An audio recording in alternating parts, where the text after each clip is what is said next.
Hello friends, my name is Bhupen. तो आज हम सीखेंगे कि कैंडलस्टिक प्राइस एक्शन होता क्या है स्टॉक मार्केट में। तो यहाँ पे ये डोजी टाइप कैंडल दिख रही है, इसे का नाम है डोजी कैंडल। तो डोजी कैंडल इसे क्यों कहते हैं? क्योंकि प्राइस इसी प्राइस पे ओपन हुआ है। ये जो इसकी हॉरिजॉन्टल लाइन दिख रही है उसी प्राइस पे स्टॉक ओपन हुआ। जब स्टॉक अपर साइड चलता है, मतलब ऊपर की तरह जाता है, तो क्या होता है? अप साइड जाता है स्टॉक, तो यहाँ पे ग्रीन बॉडी बनती है। जब ओपनिंग प्राइस के ऊपर कोई भी स्टॉक चला जाता है तो यहाँ पे ग्रीन कैंडल बनती है। और सेकंड, जब ओपनिंग प्राइस के डाउन साइड आ जाए कोई भी स्टॉक तो वो रेड कैंडल बनती है। इतना तो आप समझ चुके होंगे। ओके, तो इस कैंडल ये क्या शो कर रही है ये कैंडल? क्योंकि ये स्टॉक इसी प्राइस पे ओपन हुआ, अज्यूम करूँ 10 रुपीज पे ओपन हुआ और 10 रुपीज पे ही क्लोज हुआ। तो ये ऊपर का वीक और नीचे का वीक क्या शो कर रहा है? ये वीक यही शो कर रहा है कि स्टॉक की प्राइस इस प्राइस पे जाके आई है और डाउन साइड भी इस प्राइस पे जाके आई है। और क्लोज कहाँ पे हुआ है? जिस प्राइस पे ये ओपन हुआ था वहीं पे ही क्लोज हुआ है, इसलिए इस कैंडल को कोई बॉडी नहीं है। ठीक है। तो सेकेंड है ये ग्रीन कैंडल और रेड कैंडल। तो ग्रीन कैंडल क्या शो करती है? ग्रीन कैंडल ओपन कहाँ पे होती है? यहाँ पे ओपन होती है। और क्लोज कहाँ पे होती है? यहाँ पे होती है। तो ये विक कैसे बने? ठीक है। तो जब ग्रीन कैंडल ओपन हुई थी उसके बाद ग्रीन कैंडल नीचे आ गई। नीचे आने के बाद वहां पे फिर से बाइंग प्रेशर आ गया और क्लोजिंग ओपनिंग प्राइस के ऊपर चला गया। जब ओपनिंग प्राइस के ऊपर चले जाती है तब ग्रीन कैंडल मतलब ग्रीन बॉडी बनती है। तो जब से ग्रीन बॉडी बनी वहां से बायर्स इतने आ गए कि यहाँ तक हाई तक लेके चले गए। तो यहाँ पे पूरी ग्रीन बॉडी थी। और जब सेलर चले आए, यहाँ से प्रॉफिट बुकिंग आ गई थोड़ी, तो कहाँ पे क्लोज हुआ? यहाँ तक क्लोज हुआ। मतलब ये ऊपर जाके यहाँ तक क्लोज हुआ। तो ये बॉडी क्या शो कर रही है और ये विक क्या शो कर रही है? ये बॉडी शो कर रही है मैं यहाँ से यहाँ तक जाके आई हूँ बट यहाँ पे क्लोज हुई। तो यहाँ पे हाई और लो बन गए, सेम एज रेड कैंडल। तो रेड कैंडल क्या शो करती है? बियरिश सिग्नल, मतलब वहां से प्राइस गिरेगी डाउन साइड। तो रेड कैंडल ओपन कहाँ पे होती है? क्योंकि ये ऊपर से डाउन साइड गिरती है ना, तो इसलिए ये ओपन ऊपर हो जाती है। ग्रीन कैंडल ओपन कहाँ पे हो रही थी? नीचे ओपन हो रही थी। और क्लोज कहाँ पे हो रही थी? ऊपर क्लोज हो रही थी। तो रेड कैंडल यहाँ पे ओपन हुई, डाउन साइड चली आई, तो लो बनाया इसका। ये जो कैंडल का लो है, ये इस कैंडल का लो, ये कैंडल ने लो बनाया। लो बनाने के बाद यहाँ से फिर से बाइंग प्रेशर आ गया और कैंडल ने ओपनिंग प्राइस को क्रॉस कर दिया और ऊपर की तरफ चली गई। ऊपर की तरफ जाने के बाद यहाँ से फिर से सेलिंग प्रेशर इंक्रीज हुआ और ओपनिंग प्राइस को डाउन साइड क्रॉस करके कैंडल यहाँ पे क्लोज होगी। तो ओपनिंग प्राइस के जब डाउन साइड क्लोज होती है तो ये रेड कैंडल बन गई। और हायर और लो ये दोनों ही शो कर रही है कैंडल के विक।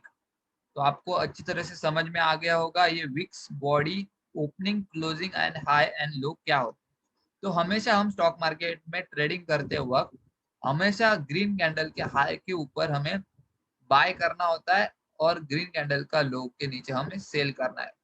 बट यहाँ पे ग्रीन कैंडल कौन सा प्राइस एक्शन पैटर्न वहां पे फॉर्म हो रहा है उस पर डिपेंड है हम एंट्री कहाँ पे लेंगे, स्टॉप लॉस कहाँ पे लगाएंगे। ठीक है। तो हमेशा हमें ग्रीन कैंडल पे बाइंग का सिग्नल देखना है और हमेशा हमें रेड कैंडल पे हमें सेलिंग का सिग्नल देखना है। ठीक है। तो हम नेक्स्ट चार्ट पैटर्न देखते हैं कि कैसे होते हैं। तो यहाँ पे इंपॉर्टेंट प्राइस एक्शन पैटर्न लिखा है।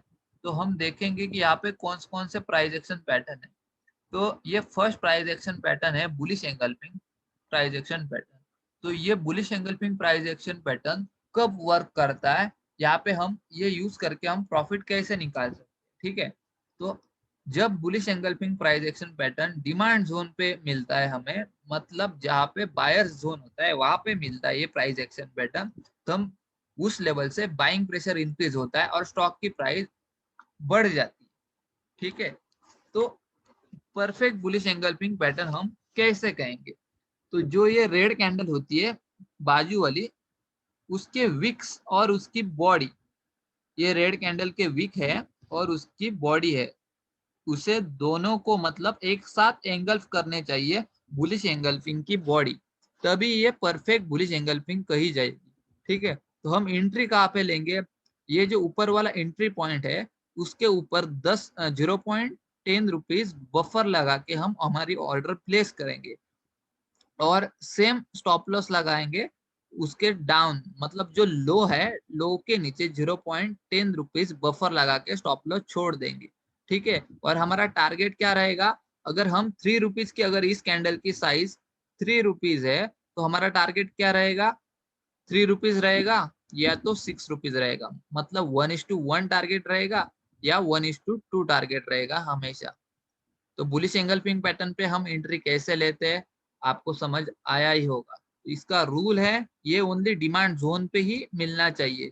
अगर ये सप्लाई जोन पे हो और आपने एंट्री ले ली तो आपका एसएल हिट हो जाएगा और आपके यहाँ पे लॉस हो जाएगा। ठीक है, तो स्टॉप लॉस क्यों लगाते हैं, क्योंकि हमारा लॉस हमें फिक्स करना होता है। ठीक है, हम मार्केट में 100% रिस्क नहीं ले सकते, तो स्टॉप लॉस इंपॉर्टेंट है अगर ट्रेडिंग करने में।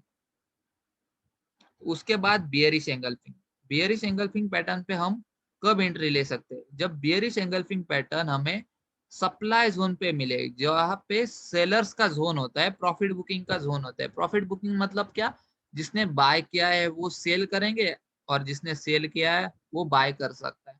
तो जहाँ पे सप्लाई जोन होता है वहां पे बियरिश एंगल्फिंग पैटर्न्स फॉर्म होते हैं। तो वहां पे हम सेल कैसे कर सकते हैं, मार्केट में हम बाय करके भी पैसा निकाल सकते हैं और सेल करके भी पैसा कमा सकते हैं।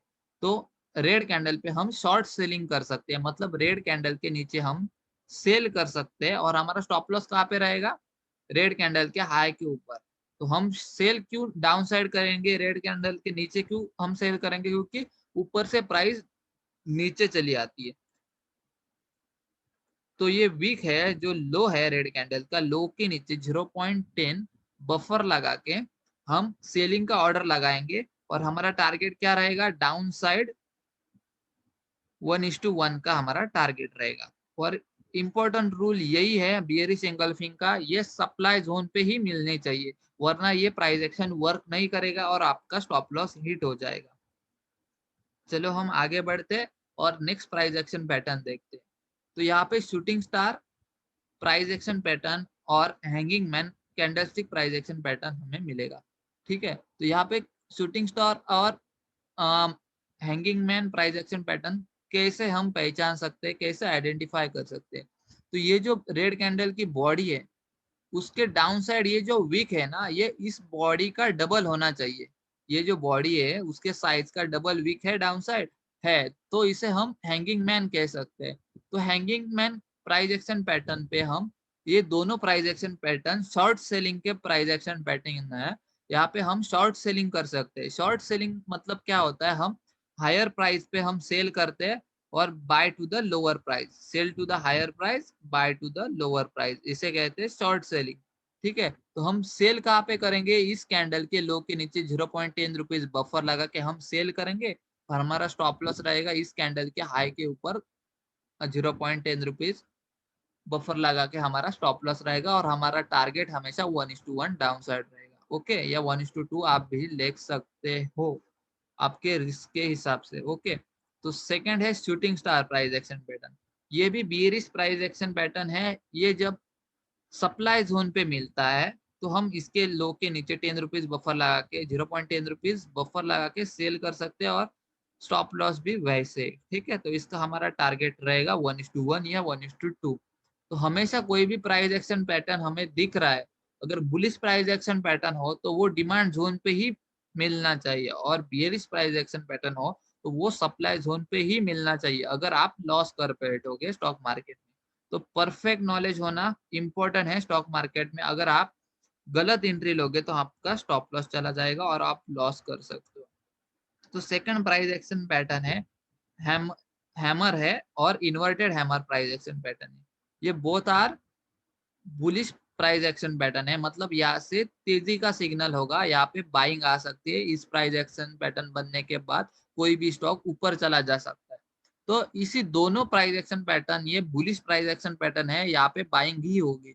तो ये बुलिश प्राइस एक्शन पैटर्न होते हैं, उनका इंपॉर्टेंट रूल क्या है, ये बुलिश प्राइस एक्शन पैटर्न हमें डिमांड जोन पे मिलने चाहिए। अगर आपने डिमांड जोन का वीडियो नहीं देखा है तो आप हमारे यूट्यूब चैनल पे जाके हमारा डिमांड एंड सप्लाई जोन का आप वीडियो देख सकते हैं। वहां पे हमने डिमांड एंड सप्लाई जोन अच्छी तरह से एक्सप्लेन किया है और उसका रिस्क टू रिवॉर्ड क्या होता है, रेजिस्टेंस सपोर्ट क्या होता है, ये सब चीजें हमने अच्छी तरह से वहां पे क्लियर की है। तो यहाँ पे हैमर प्राइस एक्शन पैटर्न, ये जो हैमर प्राइस एक्शन पैटर्न हम कैसे आइडेंटिफाई करें? तो ये हैमर प्राइस एक्शन पैटर्न की जो बॉडी है, इसका विक है ना, ये इस बॉडी के डबल होना चाहिए, तभी हम इसे हैमर कह सकते हैं। अगर इस कैंडल की बॉडी का जो साइज है उसका डबल विक नहीं हो तो हम इसे हैमर नहीं कह सकते, ठीक है। तो hammer price action pattern buying signal show करता है और इसके हाई के ऊपर हम 10 रुपीज 0.10 रुपीज बफर लगा के छोड़ के हम बाइंग का सिग्नल देख सकते हैं। अगर इस कैंडल की साइज हो यहाँ से लेके यहाँ तक, इस कैंडल की 3 रुपीज या 5, चलो अज्यूम करते हैं 5 रुपीज साइज कैंडल साइज है, ठीक है। तो हमारा टारगेट कहाँ पे रहेगा? 1:1, मतलब 5 रुपीज हमारा टारगेट रहेगा। अगर हम 5 रुपीज की रिस्क ले रहे हैं पर शेयर, तो हमारा टारगेट क्या रहेगा? 5 रुपीज हमारा टारगेट रहेगा। मतलब अगर हमने यहाँ पे 100 क्वांटिटी ले ली हाई के ऊपर, तो हमें प्रॉफिट कितना मिल सकता है? 500 हमें प्रॉफिट मिल सकता है। और हमारा स्टॉप लॉस कितना रहेगा? 500। मतलब हम 500, अगर हमारा स्टॉप लॉस चला जाता है तो हमें 500 का लॉस मिलेगा, और हमारा टारगेट चला आता है तो हमें कितने का प्रॉफिट मिलेगा? 500 का हमें प्रॉफिट मिल सकता है। ओके, तो हम हमें हमारे रिस्क के हिसाब से 1:1 या 1:2 हम टारगेट ले सकते हैं। तो सेकंड हम देखेंगे कि inverted hammer price action pattern पे हम कैसे ट्रेड करेंगे, ठीक है। तो इन्वर्टेड हैमर ये बाइंग का ही बुलिश सिग्नल है, ठीक है, बुलिश प्राइस एक्शन पैटर्न है। यहाँ पे हम एंट्री कहाँ पे लेंगे? तो ये प्राइस एक्शन पैटर्न, इसका रूल यही है कि ये दोनों प्राइस एक्शन पैटर्न हमें डिमांड जोन पे मिलने चाहिए, और हम इसके हाई के ऊपर हम एंट्री लेंगे और इस कैंडल का लो हम स्टॉप लॉस रखेंगे, और 1:1 हमारा हमेशा टारगेट रहेगा। मतलब जितने इस कैंडल की बॉडी है उतना अपर साइड 1:1 या 1:2 हम हमारा टारगेट रख सकते हैं, ठीक है। Thank you.